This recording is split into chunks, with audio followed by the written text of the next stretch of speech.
Bienvenue dans cette nouvelle édition des débats 24 où la République démocratique du Congo célèbre ses 63 ans d'indépendance. 426, c'est les nombres qui apparaissent au compteur. Messieurs et dames, bienvenue en direct de Kinshasa. Kinshasa, c'est cette belle capitale de la République démocratique du Congo.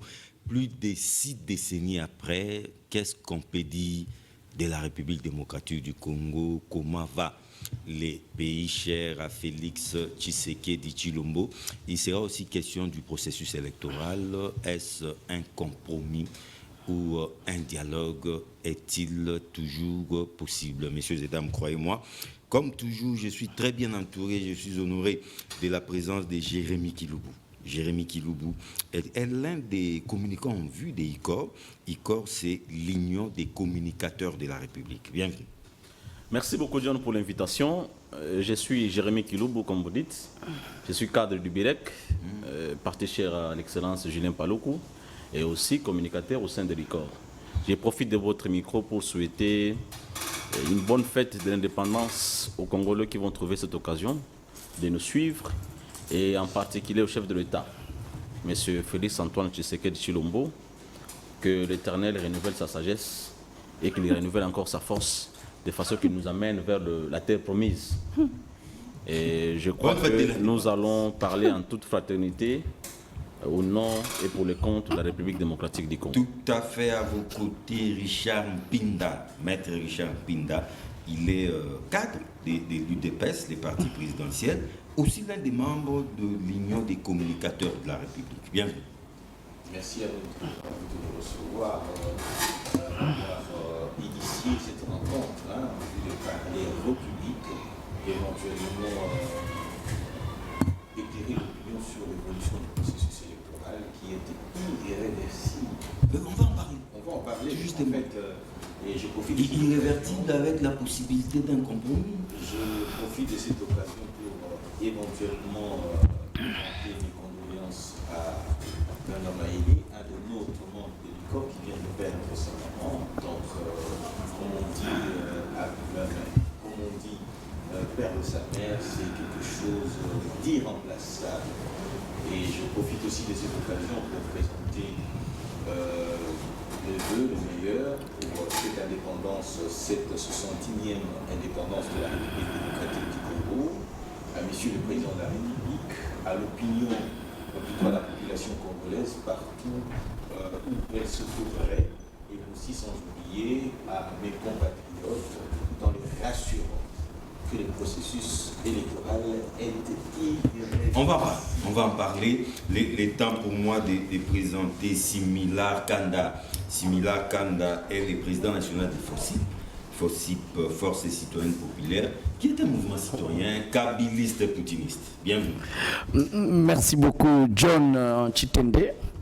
Il est triste de constater que le peuple congolais est en train de passer des moments difficiles 63 ans après l'indépendance, après la rupture qu'il y a eu, où nous sommes en train de connaître un recul. Bon. Mais je voulais tout simplement remercier les Congolais pour avoir fait preuve de résistance face à la dictature tribaliste que nous vivons en ce moment en République démocratique du Congo. Preuve de résistance. Preuve de résistance parce que le peuple dit non à ces systèmes et à ces régimes. Et il l'a dit comment? Il est dit chaque jour quand vous allez, le peuple congolais, même à travers plusieurs forums d'interaction, vous verrez que le peuple s'exprime et n'apprécie pas la gestion de ces régimes. Il est temps pour moi de recevoir Arnold Bombolo, maître Arnold Bombolo. Il est cadre du Nouvel Élan, les partis chers à M. Adolphe Mouzito, un parti de l'opposition, il faut les souligner, mais on les reçoit aussi beaucoup plus comme étant le président national de Arnold Bombolo pour Natomboya Ingende. Là, nous sommes dans la province de l'Équateur. Bienvenue, Arnold Bombolo. Merci beaucoup, John, pour l'invitation. Je profite également de saluer d'abord mes co-débatteurs, qu'on va partager le plateau. Et je sais que le débat sera réellement républicain. Et aussi les Congolais qui vont nous suivre en ce moment. Merci beaucoup. Vous semblez avoir déjà le bagou pour parler, je vous remets la parole. Simila Kanda, plus de 6 décennies après, 63 ans exactement, jour pour jour, pour un État, pour un pays, pour une nation, c'est à la fois petit et beaucoup. Alors 63 ans après, comment se porte la République démocratique du Congo? La République démocratique du Congo se porte très, très mal. Nous connaissons un recul historique et en termes de démocratie, en termes d'intégrité territoriale, en termes de souveraineté, la République est en train de passer des moments très, très difficiles parce que tout simplement, la gouvernance calamiteuse de ce régime dictatorial qui est en train de nous imposer un système de gouvernance qui ne met pas en accent. Vous savez vous-même, quand on parle de l'indépendance du Congo, donc justement, l'indépendance est en fait une rupture en fait, avec le système colonialiste ou avec les systèmes colonialistes. Avec la première occupation que la République démocratique du Congo avait connue, cette occupation qui était en fait intervenue par des forces imposées par la force par la Belgique. Et la Belgique nous a soumis à un dictat où beaucoup de Congolais ont eu de mains coupées. Donc ces jours ici symbolisent en fait une rupture en fait avec une domination. C'est un jour de rupture, c'est pas un jour d'indépendance. Ici, nous ne fêtons pas l'indépendance. Normalement, la fête de l'indépendance devait être le 4 janvier, normalement. C'est le 4 janvier où on devait célébrer, pas le martyr de l'indépendance, où on devait célébrer notre indépendance. Mais la politique étant héritée du Zaïre et dont la suite, donc c'est ça, on a besoin des réformes. Normalement, la fête la plus grande qui devrait être pour témoigner notre indépendance, c'est le 4 janvier, ce n'est pas aujourd'hui. Aujourd'hui, c'est une date de rupture, c'est une date où nous avons divorcé. Aujourd'hui, ce n'est pas l'indépendance. Aujourd'hui, ce n'est pas l'indépendance. C'est quoi? Aujourd'hui, c'est une date où c'est la rupture, en fait, où nous avons dit non à la Belgique, où la Belgique après avoir fait pression à la Belgique, nous avons fourni la pression. Mais 63 ans après, en tout cas, le pays va très mal. Le pays va mal. L'une des éléments dont vous avez vu, par exemple, la gouvernance Tshisekedi qui ne fait pas confiance à son peuple, la gouvernance Tshisekedi qui ne fait pas confiance à son armée, la gouvernance Tshisekedi qui fait confiance à d'autres armées pour sécuriser les Congolais, qui fragilise en fait les acquis du 4 janvier. Les acquis du 4 janvier, c'est d'abord la bravoure citoyenne. La première chose est que la bravoure citoyenne qui détermine en fait le long qui nous conduit au développement. Aujourd'hui, nous sommes dans une régression totale auquel la République démocratique est soumise. C'est pourquoi Joseph Kabila, quand il a reçu la plupart un échantillon de membres du Front commun pour le Congo, il a clairement dit que nous sommes des résistants. Pour dire tout simplement que le mal est identifié. Le mal, c'est le régime tribaliste qui, par sa manière de gérer la République, étouffe l'élan de développement et est en train de régresser la République. Vous verrez aujourd'hui dans la ville comme à Kananga aujourd'hui, une boîte de tomates aujourd'hui coûte 1300 francs congolais. Or, quand Félix Tshisekedi devenait président, ça coûtait 250 francs. Vous voyez vous-même qu'à Kinshasa, quand Félix Tshisekedi devenait président, le boîte de tomates ici coûtait à 100 francs. Vous verrez vous-même, vous allez comprendre que... C'est pas une situation internationale. Non, écoutez. Partout ailleurs écoutez, on ne peut pas faire de ceux qui détiennent le pouvoir des irresponsables. Ceux qui détiennent le pouvoir lorsqu'on veut faire la politique pour gérer, donc c'est qu'on doit gérer toutes les situations. On ne peut pas commencer à avoir comme prétexte la crise mondiale. Donc tout est justifié. La crise, on a connu des situations pires ici dans ce pays, mais le peuple n'a pas ressenti ça comme aujourd'hui. La crise du Covid, vous-même, vous savez, une crise qui a été tellement mal gérée ici chez nous, où on a mal géré la riposte et tout, à tel point qu'on en arrive à des innocents où les organismes internationaux ont dit clairement que Eteni Longondo était impliqué où ils se sont plaints de sa gestion de tout ça, mais aujourd'hui l'IDPS l'a blanchi, donc c'est quelle justice? Donc nous connaissons un recul. Vous-même, je connais un monsieur qui a fait son concours comme candidat magistrat. Il a réussi, mais lorsqu'on a publié dans le 2300 là, il n'est pas là, il se retrouve même pas. Donc il y en a beaucoup pour dire tout simplement que il y a une manière de gérer la République qui ne permet pas à cette nation d'aller de l'avant. Donc on peut avoir des arguments pour défendre, mais ce qui est vrai, cette manière tribaliste, cette manière dominateur de la communauté nationale paralyse en fait l'élan de développement dont la République en a besoin. Vous dites cette manière tribaliste, à quoi faites allusion? Mais aux récentes, vous savez vous-même, les députés avaient décrié, les députés de la RDK, du Rassemblement des députés katangais, avaient décrié en fait, lorsque la première monture, lorsqu'on avait publié en fait la première monture des résultats liés à la...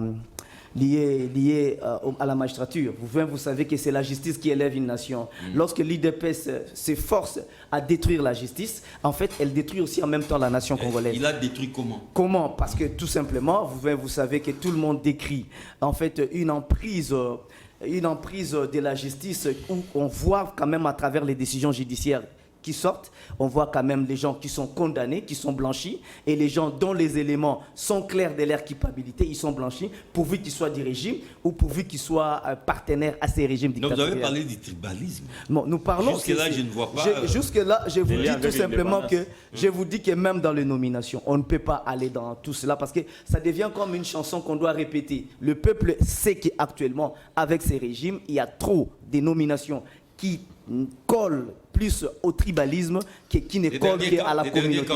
Les derniers cas en date, c'est la récente où il y a un professeur au Pango qui était un professeur de la faculté catholique. À la nomination des magistrats. Des magistrats, oui. où il a fait des investigations. Le professeur Opango dit clairement qu'il y a plus de 300 et quelques, plus de 2000 nommés sont la plupart des Kassaïens Banouba. Mais comment il a su qu'ils sont Kassaïens? Bon, il a suivi, il a fait des enquêtes lui-même, il est dit. Il était en possession de leur carte d'identité. Non, il a fait des enquêtes et des investigations. Il a fait des enquêtes et des investigations. Mais écoutez, comment a-t-il su que tel est Kassaïen, tel ne l'est pas? Écoutez, sincèrement... Il s'est fondé sur quoi? Je ne sais pas sur des éléments qui s'est fondé. Mais vous appuyez sur ça? Non, je vous dis ceci. Les éléments, il y a plusieurs éléments qui peuvent attester quand même que ça ne s'est pas fait de manière objective. Entre autres, d'abord, la première des choses est que vous-même, vous savez, les députés d'Ikatanga avaient décrié la première monture de ce qui était fait, le rassemblement des députés katangais, pour dire tout simplement que ça s'était fait de manière tribaliste, où on a favorisé une tendance, une communauté tribale. Par rapport aux magistrats. Par rapport aux magistrats. Et deuxièmement, quand le professeur Opango parle aussi de ça, quand il dit ça, il dénonce cela, ça prouve aussi que les députés du Katanga avaient dit... Non, mais moi, je voulais tout savoir. Non, écoutez, généralement, vous-même, vous savez, il y a une logique de gouvernance que ces régimes est en train d'imprimer. Vous-même, vous savez, même si vous voyez les rapports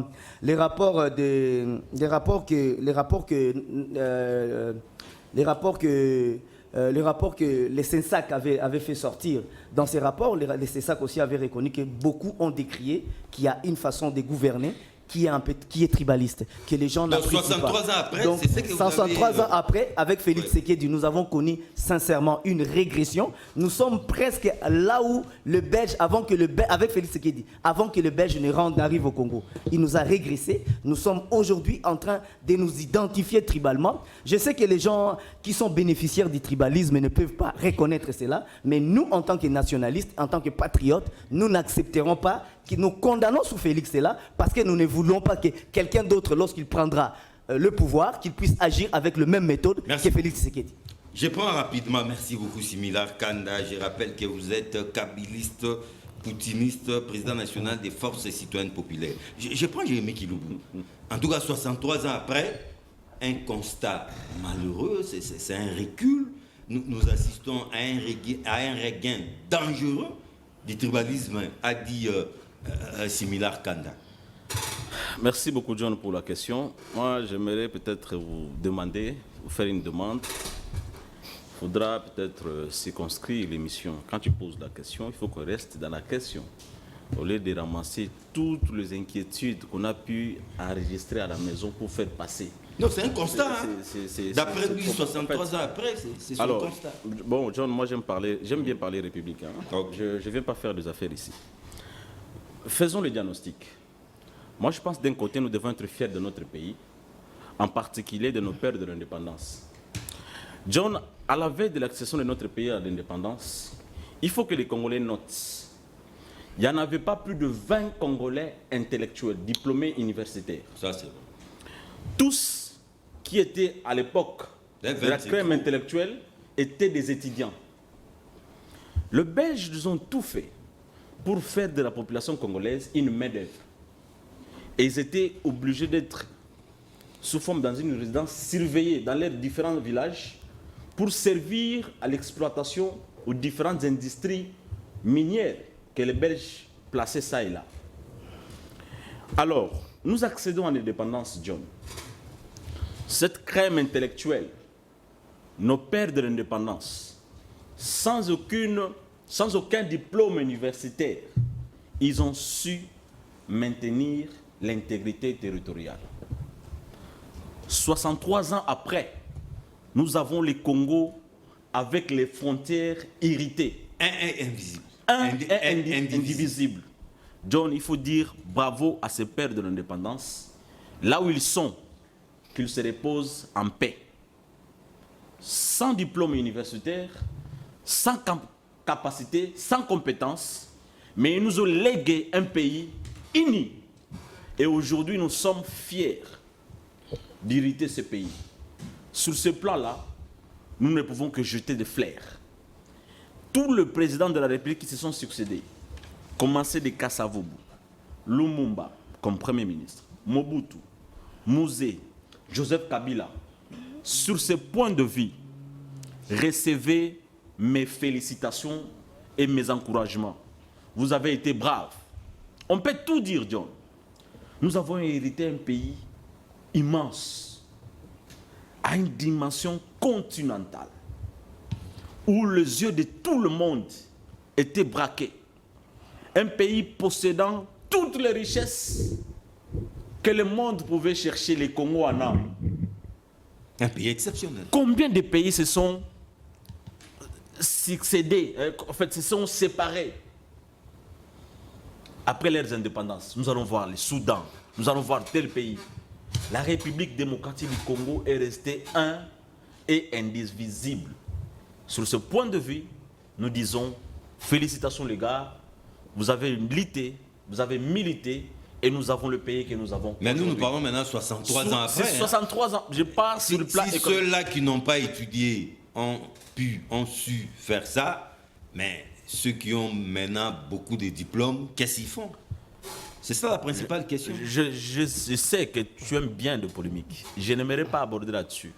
Laissez-moi parler République. Je sais que tu aimes des polémiques, comme veut notre ami. Sur le plan économique, c'est là où je me rends compte que le travail n'a pas été fait. Ah, sur le plan économique. Exact. Là, c'est un raté. Un raté total. Nous avons tapé à côté de la plaque sur le plan économique. 63 ans plus tard, Félix Tshisekedi arrive. J'ai fait 58 avant. On trouve un budget de 4 milliards.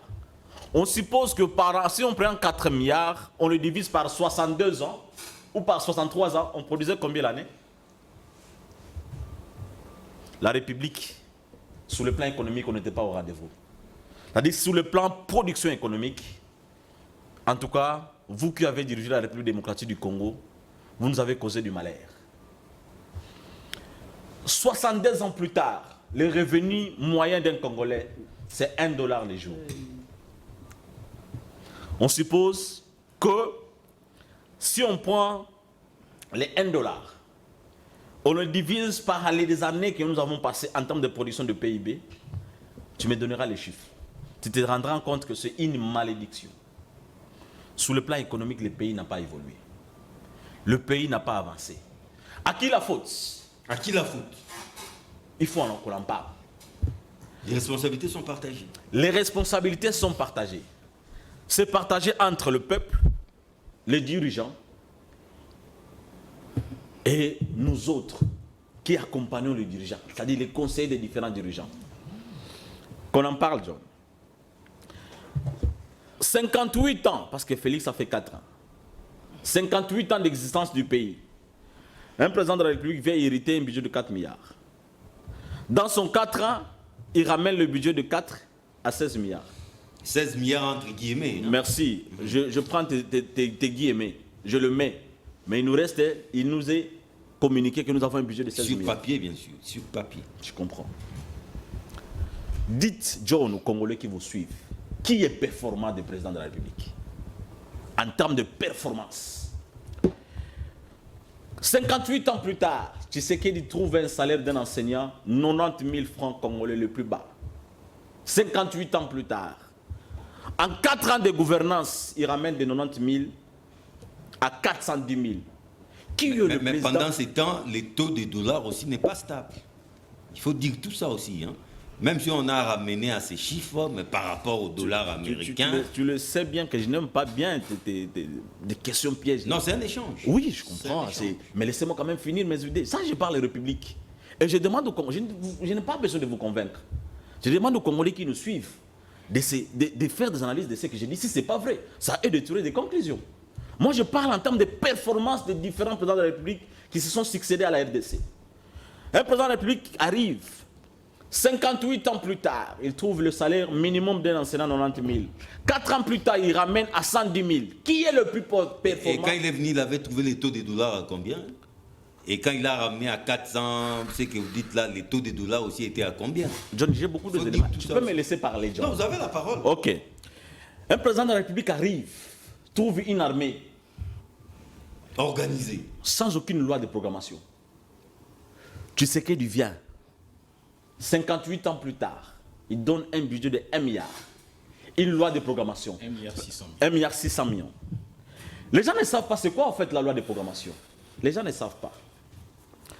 Aujourd'hui, l'âge moyen de notre armée, c'est 63 ans. On suppose qu'un militaire de 63 ans est censé avoir une famille, des enfants qui sont à l'université, d'autres à l'école secondaire, ainsi de suite. Peut-être des petits-enfants. Exact.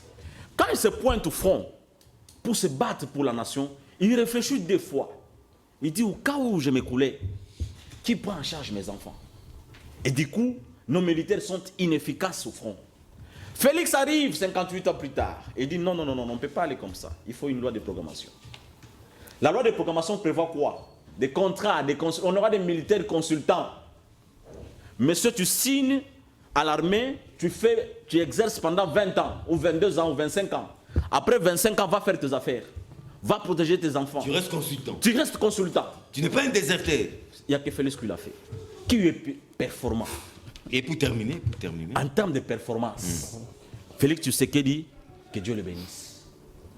C'est le président le plus performant que nous avons connu jusqu'ici. 63 ans après. 63 ans après. Voilà pourquoi. Ce n'est pas en vain. Un monsieur arrive au pouvoir dans des contextes très compliqués. Ballotté à tout vent. On l'appelait marionnette. Il n'a pas de pouvoir. Pantin. Il n'a pas de la majorité au Parlement. Le monsieur renverse miraculeusement tout. Miraculeusement. Et aujourd'hui, il est traité de dictateur. Miraculeusement. Miraculeusement. Ça, c'est intéressant. Un pantin transformé en dictateur. Nous sommes en politique, mais vous parlez de miracles. Laissez que Félix soit béni. Miraculeusement. Voilà. Merci beaucoup. Le temps de prendre Arnaud Bombolo, 63 ans après, à suivre notre ami d'envol. Le pays va très mal sur fond du tribalisme. Mais la réponse du berger à la bergère, la réponse n'a pas entendu longtemps. Le pays va très bien. 63 ans. C'est un bonheur, c'est une grâce qu'est d'avoir une personne comme Félix Tshisekedi à la tête de ces pays. Merci d'abord pour la question, John. Quand mon co-débatteur en face parlait, j'ai rigolé. Il s'appelle Jérémy Oui. Lorsqu'il parlait, en tout cas, vraiment, j'ai rigolé. Rigolé? Oui. 63 ans après. Lui, il était sérieux. Oui, 63 ans après. Je vais décortiquer tout ce qu'il a pu développer ici. Oui. 63 ans après. D'abord, lorsqu'il a dit en 1960, il y avait peu d'intellectuels, mais néanmoins... Universitaires. Oui. Mais néanmoins, il y avait beaucoup d'intellectuels au pays qui, par rapport d'aujourd'hui, il y a beaucoup de diplômes, peu d'intellectuels. En En 1960, Très bien. en 1960, je répète encore, en 1960, il y avait peu de diplômés, mais beaucoup d'intellectuels. C'est ce qu'il a dit aussi. Tandis que actuellement, il y a beaucoup de diplômés, mais peu d'intellectuels. Très bien. Je reviens maintenant à votre question. En 1960, lorsque nos pères de l'indépendance ont réclamé effectivement qu'il y ait indépendance dans notre pays, et arraché cette indépendance-là, c'était pour eux une façon de résilier avec le blanc. Tout à fait. Une façon de résilier avec le blanc. Couper les ponts. Oui, mais néanmoins, ils avaient oublié un élément très important, c'est l'indépendance économique. Moi, j'ai été aux côtés de Gizenga pendant plus de 8 ans. Les patriarches. Le patriarche Antoine Gizenga. Gizenga nous disait toujours... L'homme des livres quoi? Livres d'or. Oui. Qu'on n'a jamais vu. Non, le livre d'or, c'est la pensée, c'est la philosophie. Ce n'est pas qu'un document qui est resté là. C'était la pensée, c'était la philosophie. Okay. Alors, en 1960, Gizenga disait, lorsqu'ils ont réclamé l'indépendance, et pensaient que cette indépendance, la politique qu'eux réclamaient, allait avoir des conséquences positives sur l'indépendance économique. Mais malheureusement, lorsqu'ils sont arrivés au pouvoir, ils ont trouvé tout arraché par les Blancs. Même les signataires, les Blancs étaient partis avec. Lorsqu'ils sont venus au bureau, lui-même nous disait, il trouve un livre là, il pensait que c'était un album. Et c'était presque partout. Mais néanmoins, ils avaient conscience qu'il fallait arracher, il fallait libérer les pays entre les mains de l'oppresseur qui étaient les Blancs. Maintenant, lorsque nous sommes accédés à l'indépendance, qu'est-ce qui s'est passé? Il s'est passé un jeu sur le plan constitutionnel. Pourquoi? Parce que dans notre pays, on n'avait pas de législateurs. La loi fondamentale n'était pas une loi Ils ont fait du copier-coller. Une loi, même pas copier-coller, une loi édictée par le Belge et imposée aux Congolais. Donc aucun Congolais avait la maîtrise de la loi fondamentale. Voilà pourquoi il y avait même un piège dans cette loi-là, entre le président de la République ainsi que le Premier ministre. Et qu'est-ce que nous avions connu à l'époque? Le Premier ministre a révoqué le président et le président à son tour a révoqué le Premier ministre. Et il y a eu des émeutes comme pas possible dans ces pays. Nous projetons déjà 63 ans après. Non, je viens. Parce que là, nous connaissons. Tout le monde connaît ça. Non, je viens. Non, beaucoup ne connaissent pas. Beaucoup ne connaissent pas l'histoire de notre pays. Beaucoup ne le savent pas. Alors maintenant, lorsque cela a été fait, il fallait maintenant résoudre un problème institutionnel. Et ce problème-là a été résolu par un coup d'État militaire dont Mobutu est venu, il a tout arraché. 24 novembre 65. 24 novembre 1965. Maintenant, de Mobutu à nos jours, c'est-à-dire 63 ans après, de 60 à nos jours, qu'est-ce qui s'est passé réellement? Les constats est amer, un échec total de tous les régimes. De tous les régimes. Y compris celui de Tshisekedi. Et y compris celui, d'ailleurs, celui de Tshisekedi, n'en parlons même pas. Pire, plus que même les régimes dont Tshisekedi Etienne a combattu. Pire que les 32 ans de Mobutu. Plus que, je vous dis plus que même les 32 ans de Mobutu, je vais vous les démontrer ici. Okay. Lorsque Mobutu est arrivé au pouvoir par un coup d'État, sans programme de société, sans projet, qu'est-ce que Mobutu a fait? Il fallait tenter par la zarianisation. La zarianisation, c'était une façon, d'après Mobutu, de prendre l'économie qui était entre les mains de Blancs, de le ramener entre les mains des Congolais. Pendant qu'aucun Congolais n'a été préparé pour gérer, pour gérer ne fût-ce qu'une boutique. Et qu'est-ce qui s'est passé? C'était un échec total de la zarianisation. Et comme ce n'était pas un programme bien conçu par Mobutu, cela avait engendré un échec total et cela avait un impact positif sur l'économie de notre pays. Mobutu a fait son temps, Mobutu est parti. Il a laissé effectivement les pays par terre parce que moi-même, en tant qu'Équatorien, si je vois l'état actuel du chef-lieu à l'époque de la ville de Mbandaka, Mbandaka n'a pas de route, n'a pas d'électricité. Mbandaka, c'est un vaste village. Mais bien sûr, là, je peux accepter. Là, en tout cas, j'avoue. Donc, c'est pour dire que c'était la mauvaise gestion des 32 ans de Mobutu. Alors, lorsque Mouzé est arrivé, Mouzé a essayé de rompre avec l'ancien système, mais malheureusement, Mouzé n'a pas fait un grand temps au pouvoir. Mouzé est parti. Joseph Kabila est arrivé. Sans programme, sans projet de société, qu'est-ce qu'il fallait? Il fallait maintenant ramasser tous les Mobutistes que son papa avait chassé du pouvoir pour avoir mal géré les pays. Joseph Kabila a ramené tous ces gens-là au pouvoir. Il a travaillé avec eux. Il a travaillé avec tous ces gens-là. Et ce sont ces gens-là que moi je considère comme étant des corbillards politiques. Il conduit un président juste à la morgue et puis il rentre. Joseph Kabila est arrivé. Effectivement, malgré sans programme, mais néanmoins, il avait la volonté, il a réunifié le pays, il a fait ceci, mais malheureusement, Joseph Kabila n'a pas construit sur toute l'étendue du pays des écoles. Dans mon territoire d'Ingende, aucune école construite par Joseph Kabila. Tshisekedi arrive. Tshisekedi arrive. Même chose, n'en parlons même pas. Félix Tshisekedi est arrivé d'abord par baguette magique électorale. Comment ça, baguette magique? Made in Corneille Nanga. Baguette magique? Par baguette magique, parce qu'on a connu un président de la République que son résultat n'a pas été publié par les centres locaux de compilation. Moi-même, en 2018, j'étais candidat député national. Notre centre local de compilation, c'était en Bandaka, pour l'Équateur. Pendant qu'il fallait compiler les résultats, on n'a pas pu compulser. Pourquoi? Parce qu'il y avait l'histoire où Ronsard Malonda allait appeler les CEP, ainsi de suite. Et le soir, ils ont publié les résultats présidentiels, provisoires. C'est grave, en violation de la loi électorale. Ou des baguettes magiques. Ou des baguettes magiques. Lorsqu'il est arrivé au pouvoir, sans programme, sans projet de société. Qu'est-ce qu'il fallait? Il fallait maintenant toucher. Il a commencé par un projet, dit projet de 100 jours. Un échec total. Pourquoi? Parce que ce n'était pas un projet bien programmé. Il y a des moutons. Bien programmé, non. 100 jours. Non, les sauts des moutons. Oui, c'est 100 jours. Quel est le coût des sauts des moutons? À part sauts des moutons, projet de 100 jours, il y avait... Alors, pour atterrir. Il n'y avait pas que...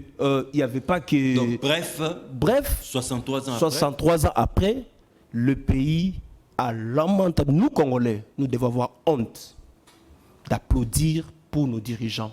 Vous pouvez être de l'opposition ou de la majorité, mais en ce qui concerne le pays, nous devons parler le même langage. C'est un échec total des 60 à nos jours. Et surtout ces régimes, qui a suscité quelques espoirs. 63 ans après, aucun espoir jusque-là. Échec total. Et surtout, celui de ces régimes, parce que ces régimes continuent de ramener les pays encore plus bas. Donc je dirais tout simplement qu'il y a une contradiction dans le chef de mon estimé compatriote, de surcroît Bombolo, de surcroît avocat comme moi, lorsqu'il est membre d'un parti politique comme le Nouvel Élan d'Adolphe Mouzito, et que Adolphe Mouzito passe sur une chaîne de la place, une radio de la place, pour dire, lorsqu'il y a le terme, monsieur l'économiste, le terme on va au-delà des assignations, comme on l'appelle déjà. Performance. Les performances budgétaires, l'excédent budgétaire. Il y a des performances et que Mouzito, président de... Ça, c'est Mouzito. Mouzito, ce n'est pas moi, ce n'est pas une invention qui vient de moi. Mouzito passe pour dire qu'il y a eu performance budgétaire, qu'il y a eu 1,5 milliard de plus. Ok, lui dit rien n'y va, rien ne va.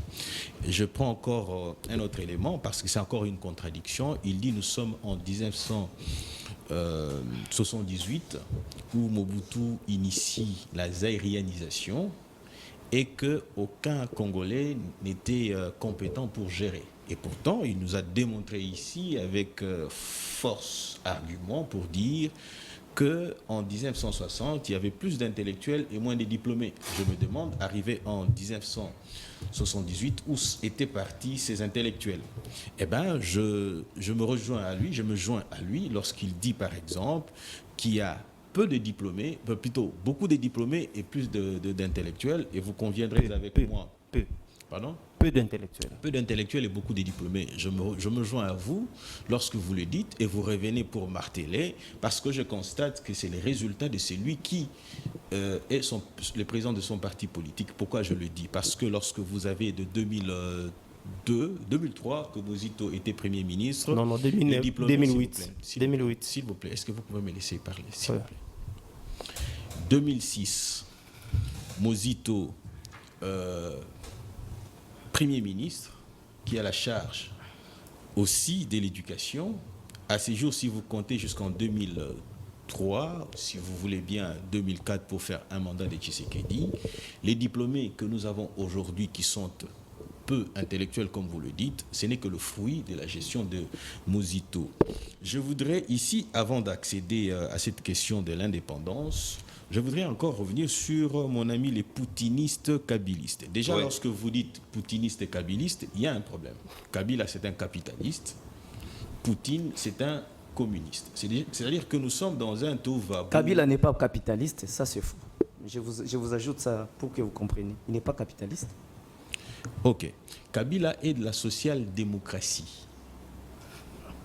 La social-démocratie et Je vais vous expliquer. la politique qui a été mise en branle ici en République démocratique du Congo, c'est les libres marchés. Mon ami l'économiste à côté ne me contredirait pas si c'est une politique capitaliste. Les libres marchés, n'est-ce pas là une politique capitaliste? Exact. Voilà. Lorsque vous dites des choses, sachez que ceux qui nous suivent à la télé sont plus intellectuels que nous et il faut faire très attention. Et donc, j'en reviens pour dire, quand on est capitaliste et poutiniste, c'est une confusion. C'est-à-dire que deux bords diamétralement opposés. On ne peut pas être femme et homme à la fois. Sinon que vous devez aller aux États-Unis où le Belge LGBT est accepté, mais ici chez nous, là, la forme n'est pas acceptée. Pas question du tout, parce que nous sommes africains et nous tenons à des... Arc-en-ciel, pas ici. Pas ici, en tout cas pas ici. Élu député national, parce que je serai candidat député national à Moamba, je dirais non à cette pratique-là. D'ailleurs, je continue encore de le dire. Alors, lorsque vous dites que rien n'a marché, nous devons faire très attention, parce que vous ne nous prouvez rien du tout. Je reviens encore sur un autre élément de confusion dans le chef de notre ami, les confusionnistes, kabylistes et poutinistes. Lorsqu'il parle, il dit le régime dictatorial et tribal. La question est celle de savoir si l'on comprend, lorsque vous lui posez la question de savoir quels sont les faits tribalistes, il vous dit on a nommé les Kassaïens. Les magistrats. Les magistrats Kassaïens. Plus de 2000. Je rappelle que en République démocratique du Congo, il n'y a aucune tribu qui s'appellerait Kasaï. Dans les Kasaï, vous avez les Songé, les Luba, les Tetela, vous avez aussi les Luluwa, vous avez ainsi de suite. C'est-à-dire que dans les Kasaï, il n'y a aucune tribu, je dis bien tribu, qui s'appellerait Kasaï. Ça n'existe pas. Et donc, vous conviendrez avec moi aussi que vous qui nous suivez en ce moment-ci, vous retiendrez, c'est-à-dire que vous qui constituez l'opinion, qu'il y a une confusion dans ce qui est dit, parce qu'ils ne savent pas de quoi ils parlent. Confusion entre les régionalismes et les tribalismes. Alors, lorsqu'une personne est dans une confusion aussi apparente et aussi profonde que celui-là, comment vous pouvez lui prêter crédit? J'en viens maintenant à la question de l'indépendance. 63 ans. 63 ans après. Le pays va très mal. Les pays vont très mal selon ceux qui le disent. Moi, je dirais tout simplement, les pays vont mieux parce que lorsque nous sommes arrivés en 1960, nous avons posé un acte vide. C'est-à-dire que la proclamation de l'indépendance, encore une autre confusion, lorsqu'on parle du 4 décembre, 4 janvier. 4 janvier, merci de me rappeler, merci beaucoup de me rappeler pour m'aider à vous enfoncer davantage. Lorsqu'on parle du 4 janvier, ce sont les actes, les manifestations qui ont concouru à arracher l'indépendance. L'indépendance n'est pas arrivée au 4 janvier. Pourquoi? Parce que nous dépendions encore, nous étions encore sous l'égide de l'Occident et mieux encore du colon belge. On ne peut pas prétendre que nous étions un État indépendant parce que je poserai la question de savoir quel est le seul acte qui a été posé par la République démocratique du Congo et d'ailleurs l'État indépendant du Congo, si je ne m'abuse pas, disons en janvier 59, nous étions encore l'État indépendant du Congo, si je ne me trompe pas. Nous étions encore l'État indépendant du Congo, 1885. qui était une propriété belge. Et donc, Léopold II, vous ne Léopold II, pouvez pas belge. De Léopold II. Non. À l'époque, le roi belge l'avait déjà s'il vous transmis plaît, au royaume des Belges. s'il vous plaît, l'opinion qui nous suit est beaucoup C'est plus en instruite. 1910, S'il vous plaît, c'est en 1910 s'il vous que plaît, le roi s'il vous Léopold plaît, II a je ne cédé. vous ai pas, Oui, disons oui, je ne a cédé. vous ai pas interrompu.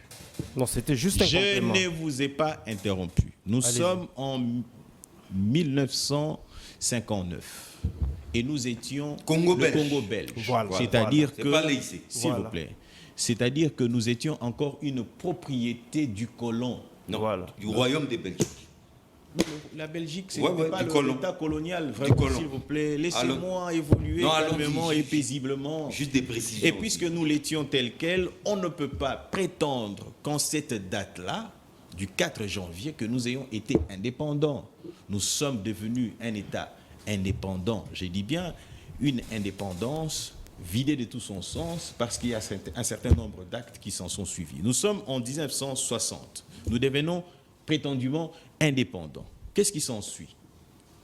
Quelques mois après, il y a mutinerie. Pourquoi ? Parce que les soldes militaires n'arrivaient pas. Mais qu'est-ce qui a milité ou qu'est-ce qui a fait que nous puissions en être dans cette situation-là ?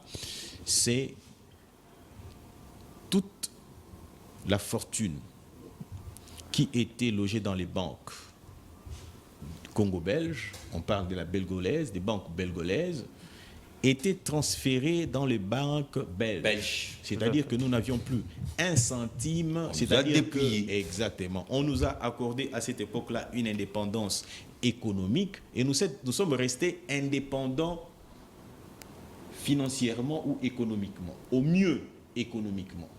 Pourquoi ? Parce que la main qui donne est celle qui dirige.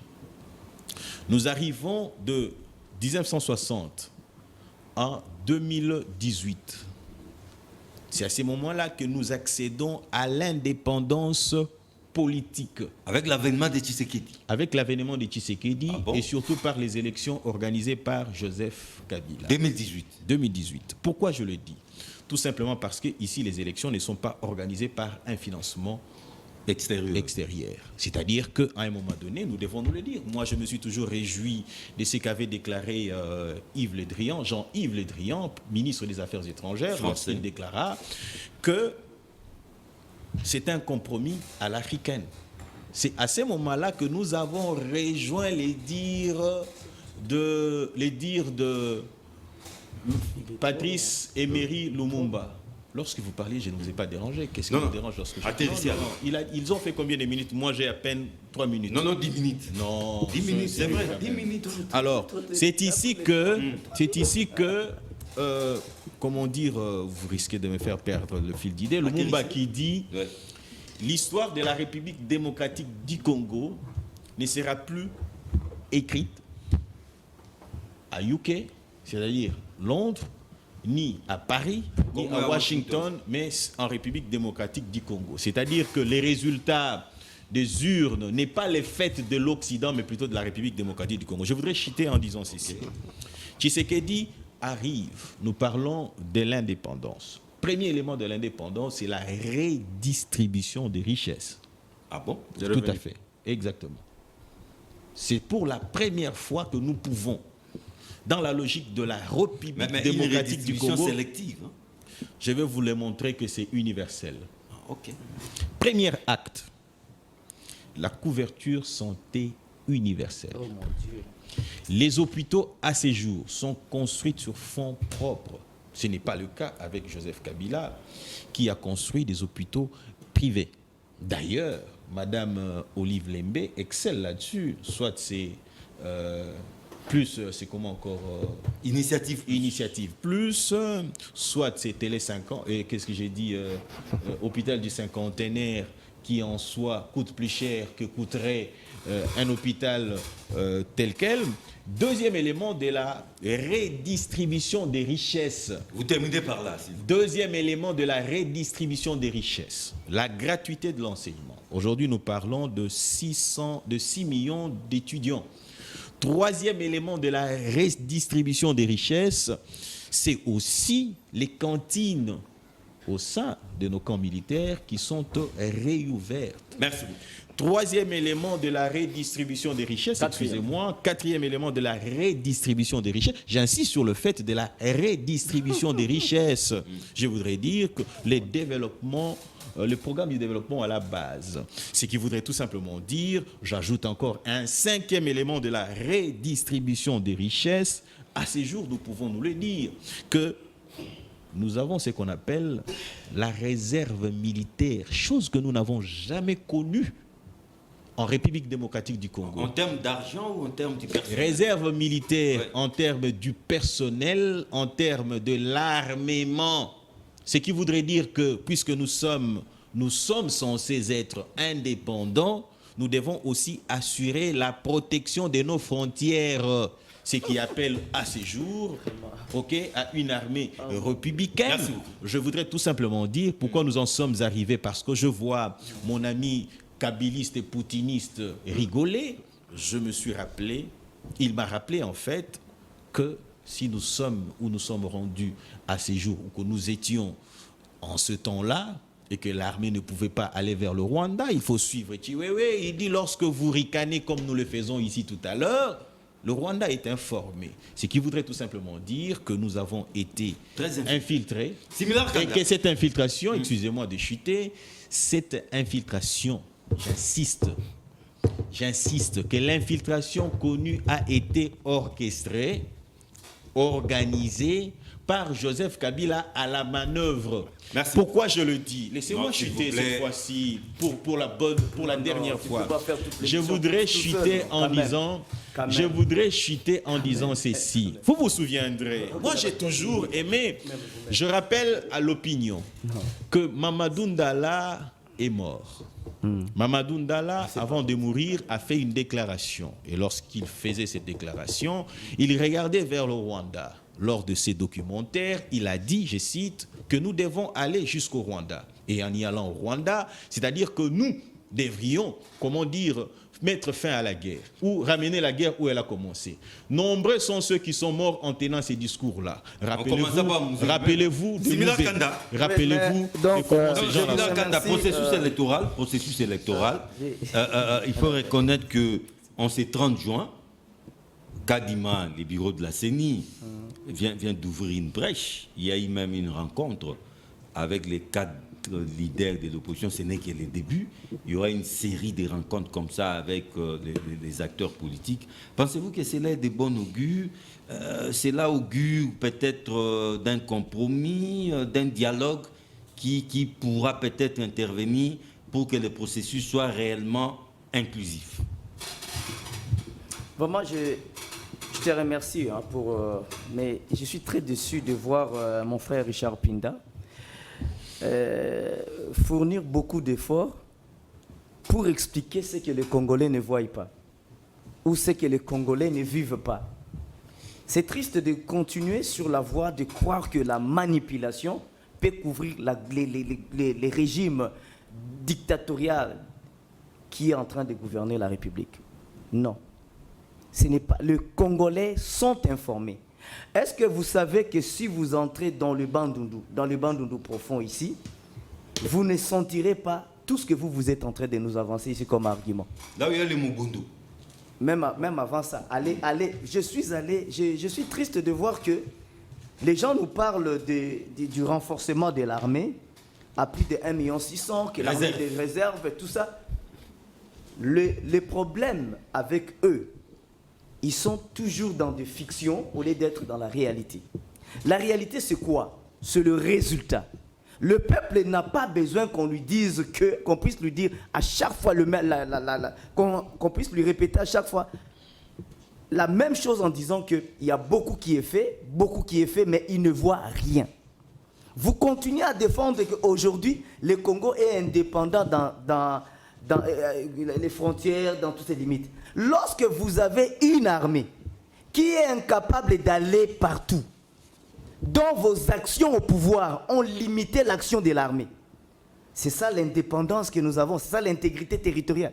Lorsque les pays qui sont venus parce que vous avez voulu qu'ils arrivent ici, vous les avez autorisés. Ailleurs, on appellerait ça un acte de trahison. Parce qu'on ne peut pas réduire une armée nationale à devenir une armée une armée spectateur qui doit regarder des zones où... Et aujourd'hui, il y a plus de 18 cités, villes au territoire comme ça, entremêlées, où le M23 est en train d'opérer. Vous ne pouvez pas dire qu'il y a des avancées sur le plan sécuritaire parce que tout ça, ça a commencé durant votre règne. Et ça, le peuple sait. M23, ça a commencé durant les... Papa, ça c'est juste un nom que vous avez utilisé. Ça c'est juste un nom qu'on essaie d'utiliser. Les M23, le M23, c'est... Vous-même, vous savez, on ne va pas continuer à répéter les choses. On ne va pas continuer à nous redire. Vous-même, vous savez que vous les avez invités. Et vous avez invité les M23 à Kinshasa pour faire quoi? Et j'ai des images où Mbata ne refuse pas. Vous les avez invités. Pourquoi? Parce qu'ils ne représentaient pas une menace pour nous. Le problème, c'est que tu as toujours Non, été un attention confusionniste. avec ça. Pardon? Tu confonds tout, mon cher ami. Mon frère, je ne suis pas venu m'exprimer envers toi. Je parle aux téléspectateurs. Non, mais Si j'ai des confusions, c'est à eux de le dire. Votre temps de parole, vous allez réagir. Je ne suis pas là pour venir vous acclamer. Aussi longtemps que la réalité des faits fait qu'aujourd'hui, l'armée congolaise a des zones où elle n'arrive pas. Et aujourd'hui, le Kenya dit que nous n'allons pas partir. Nous allons rester. Cela prouve que cette partie-là n'est plus sous notre juridiction. Cela prouve que notre indépendance, l'intégrité territoriale est à revoir. Mais pourquoi voulez-vous continuer à mentir le peuple qui voit de ses yeux qu'une partie du territoire national et que le M23 est toujours en mode offensif, protégé et couvert par les EAC que vous avez invités de façon unilatérale dans notre pays. Et cette action-là prouve qu'il y a une fragilité de notre indépendance. Parce que nous ne sommes pas indépendants totalement, parce que tant qu'il y a d'autres armées dans notre pays qui sont en train de nous imposer leur rythme. Processus électoral. Vous ne pouvez pas continuer à mentir le peuple comme ça. Processus électoral. Bon, il dit, par rapport à... processus électoral. Voilà. Il dit, Félix Tshisekedi... J'ai fini une minute là. Il dit Félix Tshisekedi a renversé miraculeusement la majorité. Mon frère Pinda, je suis triste de comprendre. Non, ça c'est... Non, c'est lui. Ah ouais, c'est lui. Non. Quand tu as fait les confusions par rapport à la date du 4 janvier, c'est moi qui t'ai sauvé. Donc c'est pas mauvais que je puisse... Et puis vous ne connaissez, vous oubliez même, vous dites 4 décembre. Moi je suis juste à des personnes. Ça c'était un lapsus. Je m'excuse. Nous parlons français. Je m'excuse. C'est mon temps de parole. Tu as eu plus de 15 minutes à parler et vous avez encore des choses à dire. C'est drôle là. Il a dit il a renversé la majorité. Miraculeusement. Pour vous, le miracle, c'est les intimidations.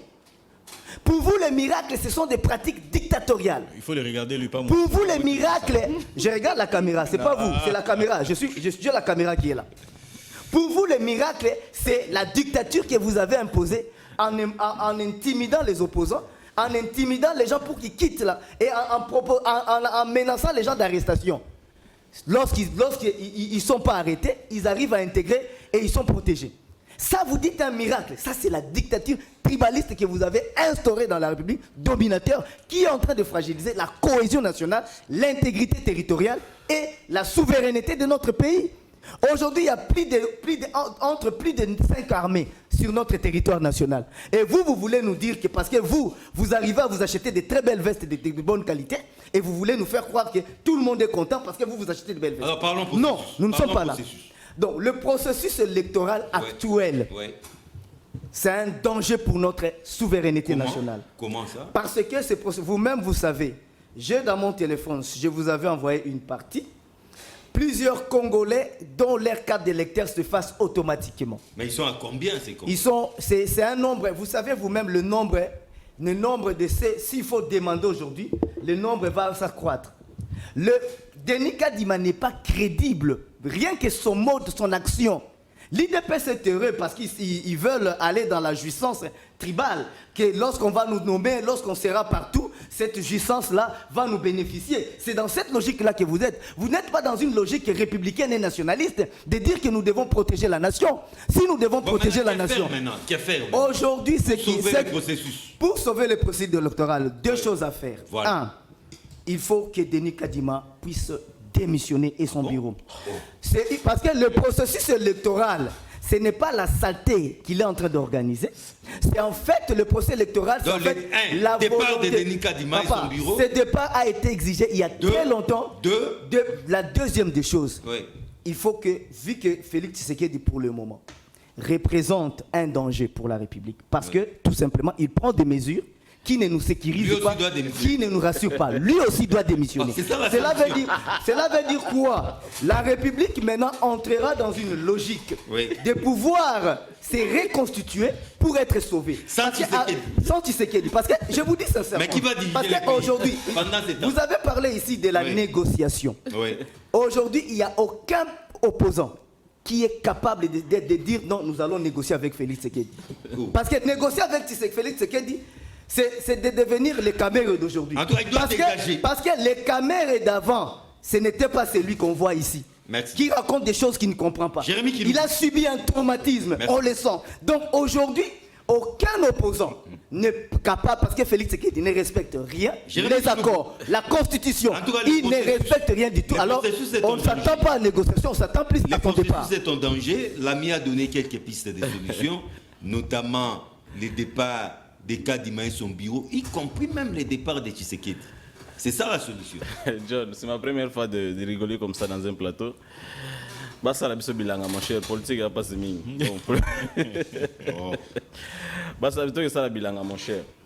Alors, je voulais quand même commencer par mon frère le Bombolo de Mozito. Juste une phrase. Il faut savoir que Adolphe Mozito a été Premier ministre. Au bilan médiocre marqué par la corruption. Mozito ne peut être ni un modèle de compétences, ni de moralité. Dans ce pays ici, Mozito était l'unique Premier ministre qui a engagé et des coiffeurs et les jardiniers de chez lui sur le listing de l'État. Oh là là. Et il le disait ceci à Kikongo. Sans preuve. J'étais plus proche de Mozito à l'époque que toi. Je suis sûr. C'est faux. J'étais plus proche de lui que toi. C'est faux. Laissez-moi Est-ce que finir. vous pouvez les laisser évoluer? Je peux finir. Est-ce que vous pouvez les laisser? Vous pouvez citer un seul nom, donner un seul exemple. Je peux finir. Soyez Il élégant. le disait ceci à Kinkongo. Bédia. C'est la mingue Bété Kouenda. C'est Bozoa. Bientôt là, nous partirons. Il y a un mandat à l'État. C'est faux. Tu n'étais même pas là. C'est faux. Tu n'étais même pas. C'est faux. C'est pour dire que ce n'est pas à Mozito que nous allons avoir des leçons quand même de moralité aujourd'hui. Il y a quand même un peu de honte dans ce pays. Donc, processus électoral. Voilà. En danger.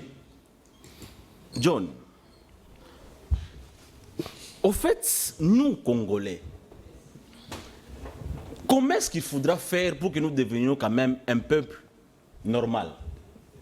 Nous ne sommes pas normaux. Non. Apparemment, nous ne savons pas qu'est-ce que nous voulons. Nous ne sommes pas normaux. Une chose est son. Vous avez une constitution, votre propre constitution. C'est la constitution qui réglemente notre vivre ensemble. Donc, notre façon de vivre ensemble a été acceptée par notre constitution. C'est-à-dire, le principe et les règles ont été établis par la constitution. John, notre constitution dit quoi? Après 5 ans, nous devons renouveler les institutions. Maintenant, ces institutions qu'on doit renouveler, ça doit passer par élection, qui est le poumon de notre démocratie. Aujourd'hui, élection égale Martin Fayulu. Élection égale Sessanga. Élection égale PPRD. Élection égale individu. Katumbi. Je me pose la question, et je pose aux concitoyens qui nous suivent la question. Si par magie, je ne le souhaite pas, demain matin, on se réveille, Mozito est mort. Asalia VC Nabuto Koufi. Ouais, ça peut arriver. Hein. On organise les élections ou pas? Donc pourquoi Papa, pour nous c'est le bas, l'autre, Tshisekedi a sali AVC. à coup de prix. Bon, non, soit Tshisekedi a Mais c'était humain. Donc ça, l'élection. Il réagit parce que vous dites Tshisekedi, Non, non, c'est j'ai devenu dit que c'était humain. humain. Mozito, il le disait rien. C'est pour vous dire quoi? J'attendais mon temps d'antenne pour... L'organisation des élections, c'est une exigence constitutionnelle qui ne tient pas à l'humeur des individus. Soyons sérieux. Que Fayoulou soit candidat, que Soyou le boycott, ça fait partie des règles. Mais qu'est-ce que vous faites de l'inclusivité? Parce que John, l'inclusivité, certains acteurs politiques sont quand c'est même pourquoi j'ai dit, représentatifs aussi. en réalité, Ouais. nous ne sommes pas un peuple. Si John est candidat et que Fayoulou n'est pas candidat, c'est inclusif ou pas? L'inclusivité Non, dans non, le peut-être Fayoulou. qu'on n'a pas les mêmes poids sur le plan politique. Les témoins de Jéhovah qui ne votent pas, Oui. sont-ils moins congolais que Martin Ils se Fayoulou? sont auto-exclus. Merci Mais de c'est me ça, comprendre. mais c'est ça, mais c'est ça. Martin Fayoulou s'est auto-exclu. L'organisation- Joseph Kabila s'est aussi, excusez-moi de bouffer ton temps. Mais mon cher, ça énerve ces gens. FCC s'est réuni. Il dit, pour telle ou telle raison, nous on ne part pas. Mais ce n'est pas nouveau. Non, non, ils ont posé des préalables. John, est-ce que je peux C'est parler? différent de dire que je ne pars pas. Mais ces gars ici qui nous pondent rien, vous leur laissez le temps. Non, non, Nous qui parlons République, vous nous voulez interrompez tout le temps. interrompre C'est un tout ça. échange, Non. c'est un échange. Non. Et quand on parle de République, il faut suivre. Il y a des leçons que je peux prendre. Nous ne organisons pas élection pour le visage de Fayoulou, pour le visage de Sessanga, pour le visage de Katumbi. C'est une exigence constitutionnelle. Et nous, nous sommes décidés Congolais en tant que tels. Chaque 5 ans, nous renouvelons les institutions. Contre vents et marées. Ça ne tient pas la vie de Félix, ça ne tient pas la vie de Fayoulou, ça ne tient pas la vie de ces gars qui sont devant moi. C'est notre exigence. Nous sommes à la veille des élections. Félix en a fait 5 ans. On vous dit, bon, ok, vous avez trouvé des prétextes, il n'y a pas l'argent, il y a la guerre, on ne saura pas. Félix veut glisser. C'est lui-là qui veut glisser. Il dit à la CENI, moi je le dis à la place de Félix aussi. La CENI n'a que la compétence d'organiser des élections. Ces consultations, qui va aller voir? Moi, il ne m'a pas encore consulté, je suis aussi congolais. Je demande à Denis Kadima, consultez-moi Non, aussi. c'est beaucoup plus les opposants. C'est là le problème. Oui. L'organisation des élections, ça donne l'occasion à tous les Congolais, quel que soit leur niveau de vie, quel que soit leur niveau d'influence, d'avoir l'opportunité d'aller solliciter au peuple un permis pour venir gouverner ce peuple.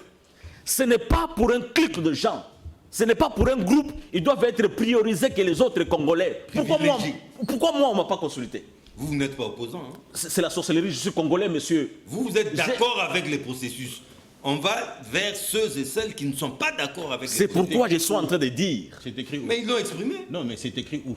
C'est pourquoi je suis en train de dire, la CENI n'a qu'à organiser les élections conformes à ces lois organiques, inclusives, transparentes, qu'elle fasse de son mieux pour que ces élections soient telles que la loi l'exige. Mais du reste, le délai constitutionnel devait être tenu.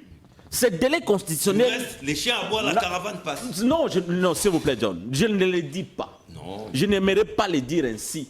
Mais j'aimerais dire juste aux Congolais Oui. que les élections et Fayoulou, ça n'a rien à voir. Les élections et Sessanga, ça n'a rien à voir. Matata et consort. Les élections, J'aimerais bien vous nous vouloir les organisons parce que nous, peuple congolais, nous avons Bombolo. décidé de les faire chaque 5 ans. Bombolo. Le cas échéant, nous demandons au gouvernement de mettre l'argent à la disposition de la CENI. Bombolo, Le 20 processus décembre, électoral. même si tout ce Merci monde ne beaucoup. postule pas, nous irons aux Merci, élections. La démarche des cas d'Imaneri m'a rien, hein, si j'ai bien compris. Oui, avant d'aborder la question sur le processus électoral, laissez-moi d'abord répondre si vite mon compatriote en face qui a... Kiloubou Jérémy. Oui, monsieur Kiloubou Jérémy, qui est économiste, mais néanmoins, je suis au moins sidéré de constater en lui l'esprit, l'intention de nuire à la personne, je dis bien à la personne d'Adolphe Muzito. Je reviens. Il a parlé du bilan d'Adolphe Muzito comme étant Premier ministre. Muzito n'a fait que 2 ans. Non, 3 Comment- ans et demi. S'il te plaît. Monsieur, vous n'avez pas S'il te d'informations, plaît, 3 ans et s'il te plaît, demi. S'il te plaît, laissez-moi le temps, Lorsque vous parlez, je n'avais même pas mis un Non, je mot. vous donne l'information. Non, laissez-moi. Mozito a fait 2 ans. Qu'ils aient pris le pouvoir en 2007 comme Premier ministre. Et c'était au mois de mars que Kizenga avait présenté son programme d'action devant le Parlement, au mois de mars. Pendant ces temps-là, Mozitu n'était qu'un ministre du budget. Lorsque Mozitu et Kizenga sont arrivés au pouvoir, ils ont trouvé le budget à l'époque que le 1+4 avait laissé, c'était de 800 millions de dollars. Les 800 millions de dollars, j'insiste là-dessus. Et lorsque les dés sont venus, ils ont innové le système économique 4 milliards. jusqu'à tel point qu'avec Kizenga, nous avions arrivé jusqu'à 1 milliard de dollars en ressources propres. Et avec Kizenga et Mozitu, les étudiants ont bénéficié de la bourse ici dans ces pays. Avec Kizenga et Mozitu. Une année et demie après, Kizenga démissionna et laissa la place à Adolphe Mozitu qui était son fils politique et idéologique. Mozitu est arrivé, il a trouvé le budget à 1 milliard, il l'a ramené à 3,47 milliards en ressources propres. Lorsque Mozitu est arrivé, le pays était dans l'indication économique PPTE, pays pauvre et très endetté. Mozitu l'a fait sortir de là. Pays pauvre et très endetté. Et nous avions atteint le point d'achèvement avec Adolphe Mozitu. Grâce à Mozitu. Donc si sa gestion n'était pas orthodoxe, Mozitu n'allait pas payer la dette. Il a payé la dette laissée par plusieurs régimes, régime Mobutu, de 15 milliards de dollars. Mozitu l'a payé. Mozitu l'a payé dans 2 ans. Faux. Point d'achèvement. Vous voyez, le point d'achèvement, on a atteint le point d'achèvement à l'époque de Mozitu. On a atteint le point d'achèvement à l'époque de Mozitu. Mozitu est arrivé ici dans ces pays. Un professeur d'université touchait combien? Touchait $50. 50 $. Mais Mozitu a ramené de 50 à 2000 $. Ça, c'est pas Matata. Non, c'est pas Matata, c'est Mozitu. C'est Mozitu. La preuve, c'est à l'époque. C'est à l'époque des Mozitu. C'est à l'époque des Mozitu que les professeurs ont bénéficié des crédits des véhicules. Ce n'était pas à l'époque de Matata, c'était à l'époque des Mozitu. Et ces crédits a été apuré avant que Mozitu quitte le pouvoir. Donc c'est pour dire qu'un professeur d'université, son salaire était équivalent à son crédit. Et Mozitu a stabilisé la monnaie dans notre pays. 91. Oui. Donc, s'il faut parler de Mozitu, il faut parler avec beaucoup de respect. Et parce beaucoup que de Mozitu, modestie aussi. Tout à fait, parce que Mozitu a beaucoup fait dans ces pays, chose que Sama Lukonde ne le fera jamais. Maintenant, processus électoral. Même si elle est étouffée, il ne fera rien. Parce que nous connaissons Sama Lukonde, il était ministre des Sports. Qu'est-ce qu'il avait fait? Rien du tout. Tout à fait. Maintenant, processus électoral. Moi, je me demande, pourquoi faire ce que nous avions combattu hier? Pourquoi le faire? Parce qu'avec mon confrère, à l'époque de l'UDPS, nous aussi, à un moment donné, nous étions dans l'opposition. On a lutté pour que nous ayons un processus électoral apaisé dans ces pays. Kizenga et Tshisekedi ont lutté pour qu'il y ait la démocratie dans notre pays. Il ne faut pas comparer ce qui est incomparable. Que parce que Etienne Tshisekedi n'était pas partie prenante en 2006, que cette fois-ci, si Fayoulou n'est pas partie prenante, donc rien ne va changer. Non. Déjà vu. À l'époque, en 2006, d'abord... Le ciel ne va pas nous tomber sur la tête. À l'époque, en 2006, l'opposant de Kabila, c'était pas Etienne Tshisekedi, c'était Jean-Pierre Bemba. Jean-Pierre Bemba, dans l'opposition, Bemba crédibilisait l'élection, le processus électoral. Donc, ce n'était pas Etienne Tshisekedi opposant, c'était Jean-Pierre Bemba opposant de Joseph Kabila. Malgré il y a eu des contestations, mais effectivement, il y a eu élection. En 2011, l'UDPS, chaque jeudi, il y avait jeudi serveur avec Jacquemaine Chabani. Jacquemaine Chabani voulait à tout prix, tout à fait, voulait à tout prix entrer en possession du fichier électoral avec des Franck Diongo, des Fayoulou. Il faisait des sit-ins chaque jeudi devant la CENI pour exiger la transparence dans les processus. Il y a des gens qui se sont déshabillés là-bas. Mais tout à fait. Oui. Maintenant, nous sommes arrivés au pouvoir. Disons, c'est-à-dire, l'UDPS est arrivé au pouvoir. L'opposition d'hier est arrivée au pouvoir. Au lieu de faire mieux par rapport à ceux-là qui eux combattaient, ils font la même chose. Ils font pire même. Pire même. Non, permettez que la parole tourne pour que s'il vous plaît, une minute. Je vous donne la parole pour conclure. Une minute. Je vous donne un exemple. Vous savez que nous avons un fichier électoral provisoire. Ce fichier ici. Nous avons un fichier électoral provisoire et une loi sur la répartition des sièges provisoires. Comment ça? La CENI, il y a certains coins de la République que la CENI n'avait pas enrôlé. Maïndombe, Massissi et Rutshuru. Quelques temps après, la CENI elle-même a lancé un communiqué pour dire qu'il y aura l'enrôlement dans ces coins-là. On a encore reporté. Pour dire, voilà, pour dire, c'est pour des raisons sécuritaires. C'est pour dire, lorsque demain, il y aura l'enrôlement, vous voyez, donc les 43 millions de dollars dont disons, d'électeurs dont la CENI nous a présenté, le nombre va augmenter. C'est flottant. Tout à fait. Alors là maintenant, même les conseils électoraux, tout va bouger. Même les conseils électoraux va bouger. Alors comment aller dans un processus provisoire, un fichier électoral provisoire, Pinda. mais vous convoquez les corps électoraux. C'est irrationnel et irresponsable de convoquer les corps électoraux pendant que nous avons des lois. C'est un processus dangereux. Nous avons des lois. Nous avons des lois inachevées. Nous avons le fichier électoral provisoire. Et même pour chuter, Merci cher Bomolo, vous savez que la loi sur la répartition des sièges, s'il vous plaît, jusque-là n'est pas publiée au journal officiel. S'il vous plaît. Non mais c'est déjà promulgué. C'est promulgué, mais pour que la loi soit opposable, il faudrait que la loi soit publiée au journal officiel. S'il vous plaît. Non, la loi n'est pas encore publiée. Pinda, vous avez 4 minutes. Comme ça, je reviens à vous tous pour conclure. Alors, 4 minutes. j'ai 4 minutes. Oui. Il faut bien regarder. Hein. Vous êtes tous d'accord que vous serez tous d'accord avec moi. Vous serez tous d'accord avec moi que en 2013, le M23 a été défenestré. Grâce à Joseph Kabila. Merci de le dire ainsi. Et voilà comment je vous enfonce davantage. Je vous convie à ceux qui nous suivent d'aller chercher le recrutement du M23 par Joseph Kabila pour réprimer les manifestations. Rapport établi le 4 décembre 2017 à 12h par Il n'y avait pas de policiers à Kinshasa, il n'y avait pas de militaires pour aller choisir. À cette année, vous n'allez pas conclure. Ça, ce sont des impérialistes qui ont voulu.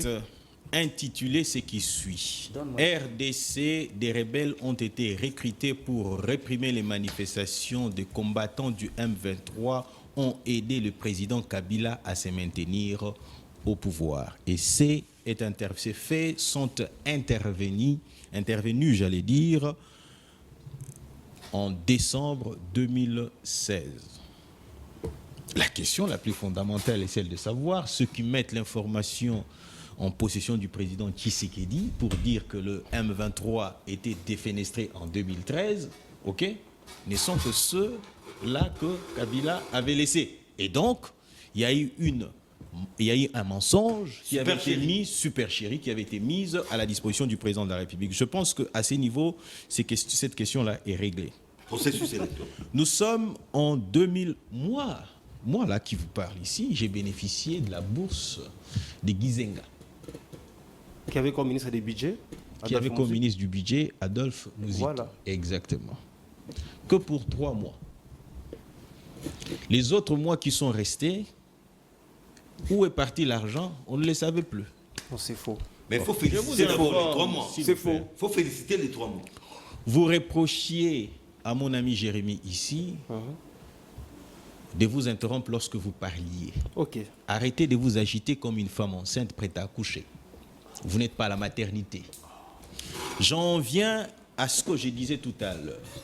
Les autres jours qui sont restés, et plutôt les autres mois qui sont restés, l'argent était prétendument sorti.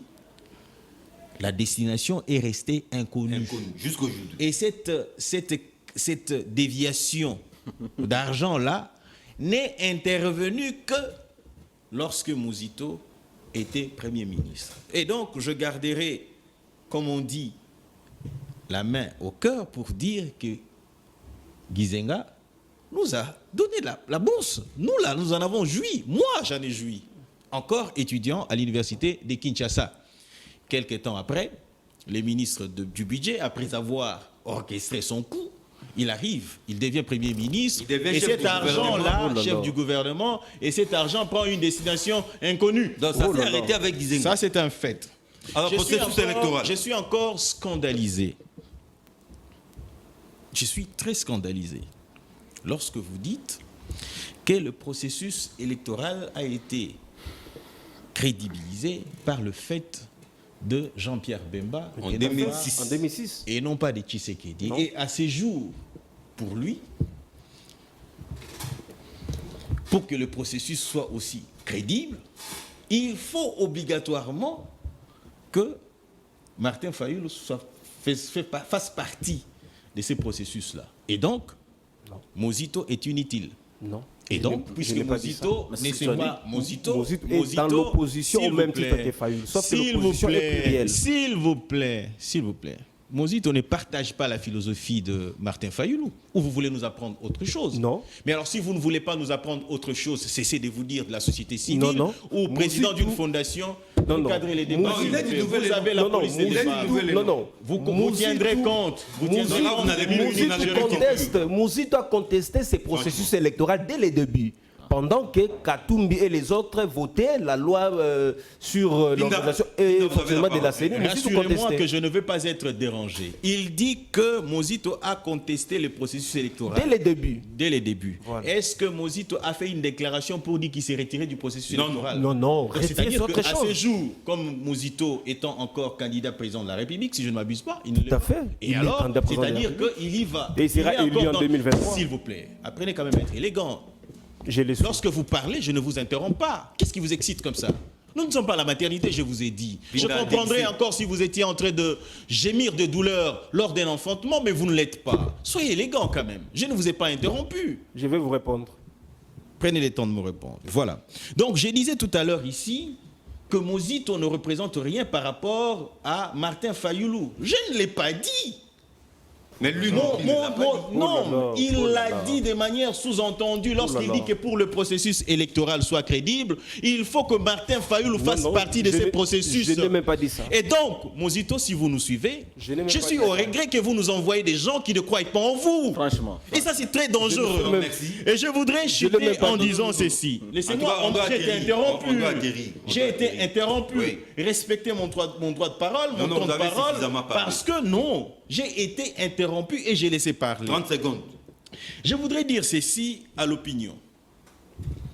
Mon très cher ami et collègue Delicor vous l'a dit de la manière la plus élogieuse. Que Denis Kadima n'est pas un organe politique. Denis Kadima n'est pas habilité à prendre des positions politiques. Voilà pourquoi à l'entame Mais pourquoi de il consulte? à l'entame de cette émission, je vous ai dit ce qui suit. Que le processus électoral en cours est et demeure irréversible. Ça veut dire quoi? Vaille que vaille. Ça veut dire quoi? Et je vous complète, moi je vous complète. Vous l'aviez dit tout à l'heure, mon ami a semblé ne pas vous suivre, mais moi je vous suis. Les chiens à bois. Les chiens à bois, la caravane constitutionnelle Passe. En tout cas, souffrez qu'on atterrisse ici. hein. Souffrez. Et donc, je voudrais dire C'est ceci. l'heure du journal. Les Merci. consultations, La les caravane consultations initiées par caravane Mozito. constitutionnelle. Merci de nous avoir reçus. La caravane constitutionnelle n'est pas une violation de la Constitution. Un mot de la fin. Retrouvez-moi Les vendredis élections prochains, bâclées. même heure, Retrouvons C'est même ça la heure. caravane constitutionnelle. Oh là là là là. La caravane constitutionnelle. Oh là là.